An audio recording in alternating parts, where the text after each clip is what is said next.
Hi everyone, I hope you guys are doing well.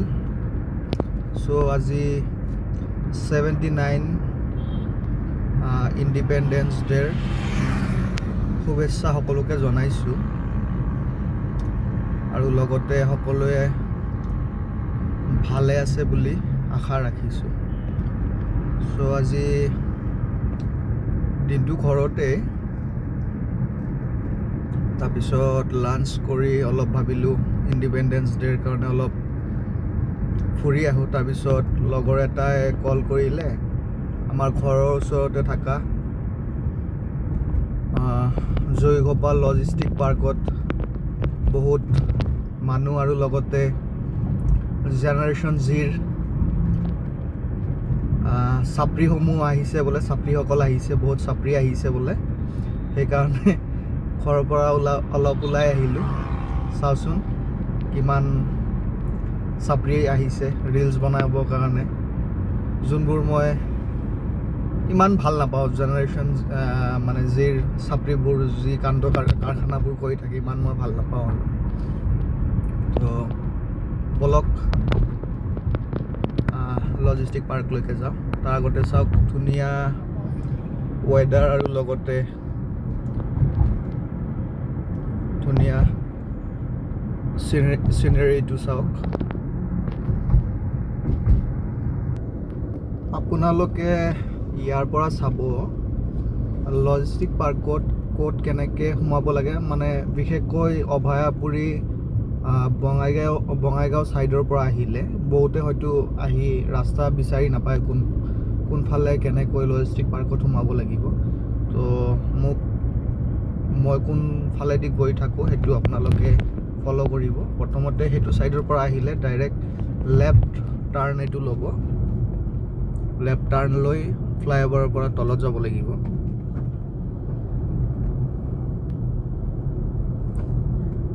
এনেকৈ গৈ নমাৰ পিছত আৰু ক'তো যাব নালাগে, ডাইৰেক্ট চিধাই এইটো ৰাস্তাত গ'লে আপোনালোকে লজিষ্টিক পাৰ্ক পাই যাব, Joygopal multi modal logistic park পাই যাব।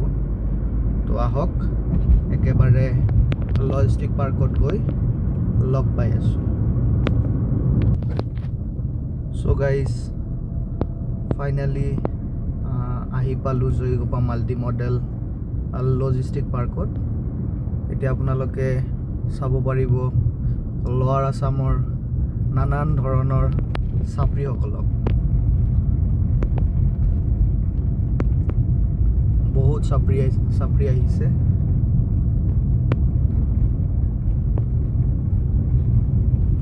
আৰু আপোনালোকে হয়তো কিছুমানে ভাবে জয়গোপাল লজিষ্টিক পাৰ্ক হয়তো ঘূৰা ফুৰা বা বহাৰ তেনেকুৱা টাইপৰ যোনবোৰ অলপ বিশ্ৰাম কৰাৰ পাৰ্ক থাকে সেইটো বুলি ভাবে, কিন্তু actually Joygopal multi modal logistic park তেনেকুৱা ধৰণৰ পাৰ্ক নহয়। এইটো হ'ল আপোনালোকৰ নৰ্থ ইষ্টৰ যিমান ইম্পৰ্ট এক্সপৰ্ট হ'ব চব ইয়াত আহিব, ইয়াৰ পৰা ইম্পৰ্ট হ'ব, বাহিৰৰ বস্তুবোৰ ইয়াত আহিব, ইয়াৰ পৰা মানে ডিষ্ট্ৰিবিউট হ'ব। সেইকাৰণে সেইটো পাৰ্পাছৰ এইটো লজিষ্টিক পাৰ্ক, এইটো কোনো ধৰণৰ পাৰ্ক নহয়। এইটো কথা আপোনালোকে মন কৰিব। বহুতে হয়তো এইটো মিছ আণ্ডাৰষ্টেণ্ড কৰে। বহুত এৰিয়া আছে লজিষ্টিক পাৰ্কৰ। ইয়াত এতিয়ালৈকে কাম কমপ্লিট হোৱা নাই, ফাৰ্ষ্ট ফেজৰ কামহে কমপ্লিট হৈছে। ছেকেণ্ড ফেজৰ কাম আপোনালোকৰ 2032 নে 33 তেনেকুৱা কিবা এটা ডেট আছিলে, তেতিয়া কমপ্লিট হ'ব। ফাৰ্ষ্ট ফেজত বেছি কাম নাছিলে, ফাৰ্ষ্ট ফেজত অলপ কাম আছিলে, জাষ্ট মাটিবোৰ সমান কৰিছে আৰু ৰাস্তাবোৰ বনাইছে। এতিয়ালৈকে আপোনাৰ ৱেয়াৰ হাউচবোৰ কমপ্লিটলি বনোৱা হোৱা নাই। মেইন বিল্ডিংটো বনাইছে, এডমিন বিল্ডিংটো বনাইছে, এইটো এডমিন বিল্ডিংটো। ইয়াৰ পৰাই মানে আপোনাৰ ইমিগ্ৰেশ্যন যোনবোৰ মানে ফৰ্মেলিটিজ থাকিব ইয়াৰ পৰাই কমপ্লিট হ'ব। ইয়াৰ পৰা আপোনাৰ ইম্পৰ্ট হ'ব, এক্সপৰ্ট হোৱা বস্তুবোৰ ইয়াৰ পৰাই মানে কমপ্লিট কৰি লৈ যাব লাগিব। তো আজিলৈকে ইমানতে সামৰিছোঁ। চ' চাই থকাৰ বাবে ধন্যবাদ আৰু নেক্সট ভিডিঅ'ত লগ পাম আৰু আশা কৰিছোঁ আপোনালোকে সকলোৱে সুকলমে থাকিব। ধন্যবাদ।